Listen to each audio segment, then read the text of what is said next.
Hello दोस्तों, कहानियों का दौर चैनल में आपका स्वागत है। आज मैं लेकर आई हूँ सावन सोमवार की पावन और पौराणिक कथा। तो चलिए कथा शुरू करते हैं। सावन के सोमवार की पवित्र और पौराणिक कथा। एक साहूकार था जो भगवान शिव का बहुत बड़ा भक्त था। उसके पास धन धान्य किसी भी चीज की कमी नहीं थी। फिर भी साहूकार बड़ा दुखी रहता था क्योंकि उसकी कोई संतान नहीं थी और वह इसी कामना को लेकर रोज शिवजी के मंदिर जाकर दीपक जलाता था। उसके इस भक्ति भाव को देखकर एक दिन माता पार्वती ने भगवान शिवजी से कहा कि हे प्रभु, यह साहूकार आपका अनन्य भक्त है। इसको किसी बात का कष्ट है तो आपको उसे अवश्य दूर करना चाहिए। भगवान शिव बोले कि हे पार्वती, इस साहूकार के पास पुत्र नहीं है। यह इसी कारण से दुखी रहता है। माता पार्वती कहती है कि हे ईश्वर, कृपा करके इसे पुत्र का वरदान दे दीजिए।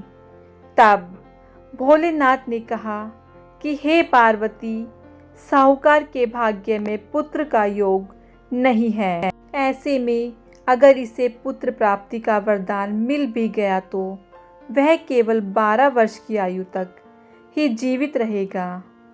यह सुनने के बाद भी माता पार्वती ने कहा कि हे प्रभु, आपको इस साहूकार को पुत्र का वर देना ही होगा, अन्यथा भक्त क्यों आपकी सेवा पूजा करेंगे।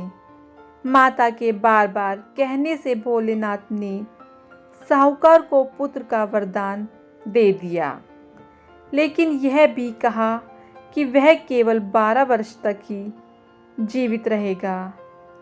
साहूकार यह सारी बातें सुन रहा था, इसलिए उसे न तो खुशी हुई और न ही दुख।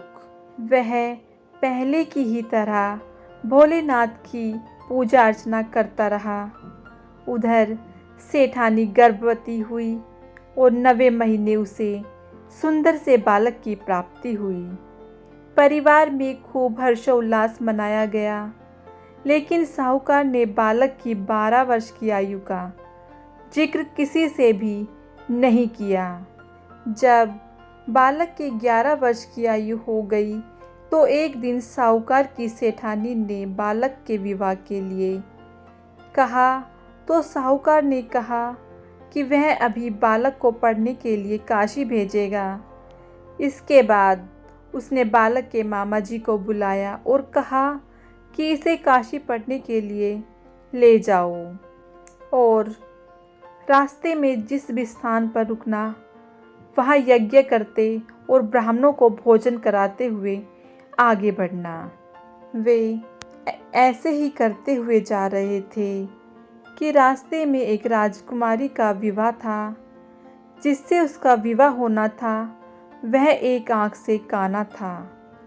तो उसके पिता ने जब अति सुंदर साहूकार के बेटे को देखा तो उनके मन में आया कि क्यों न इसे ही घोड़ी पर बिठाकर शादी के सारे कार्य संपन्न करा लिए जाएं। तो उन्होंने मामा से बात की और कहा कि इसके बदले में वह अथाह धन देंगे, तो वह भी राजी हो गए। इसके बाद साहूकार का बेटा विवाह की वेदी पर बैठा और जब विवाह कार्य संपन्न हो गया तो जाने से पहले उसने राजकुमारी की चुनरी के पल्ले पर लिखा कि तेरा विवाह तो मेरे साथ हुआ, लेकिन जिस राजकुमार के साथ भेजेंगे वह तो एक आंख का काना है। इसके बाद वह अपने मामा के साथ काशी के लिए चला गया। उधर जब राजकुमारी ने अपनी चुनरी पर यह लिखा हुआ पाया तो उसने काने राजकुमार के साथ जाने से मना कर दिया। राजा ने भी अपनी पुत्री को बारात के साथ विदा नहीं किया। बारात वापस लौट गई। उधर मामा और भांजे काशी पहुंच गए थे।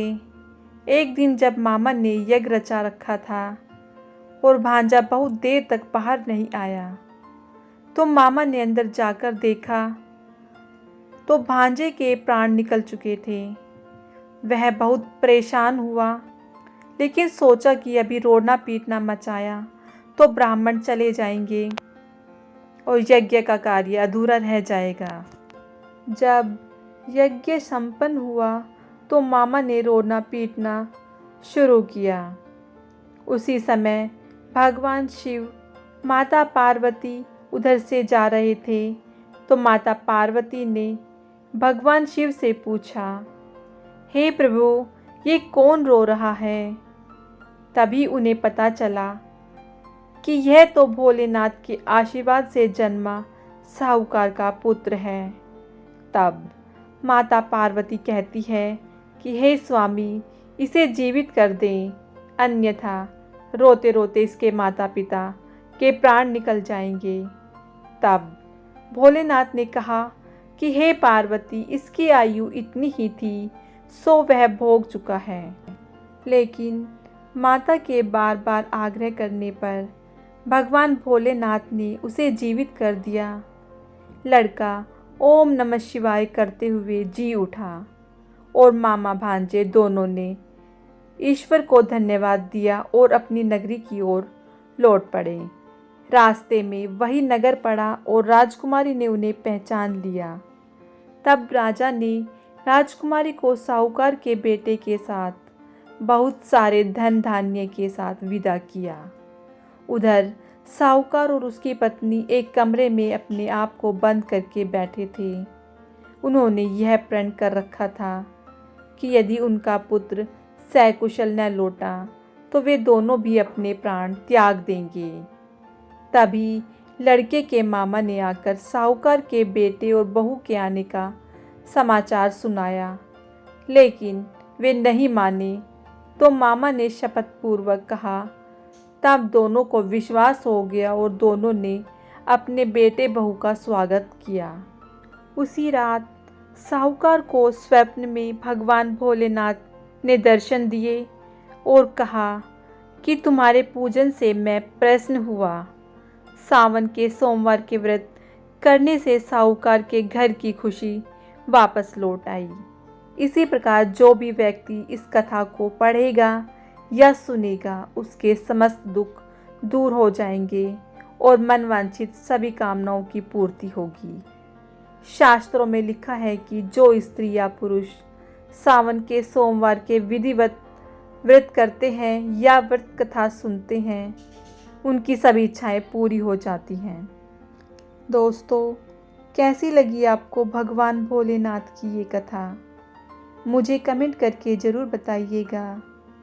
अगर कथा अच्छी लगी हो तो इसे लाइक कीजिए, शेयर कीजिए और मेरे चैनल को सब्सक्राइब ज़रूर कीजिएगा।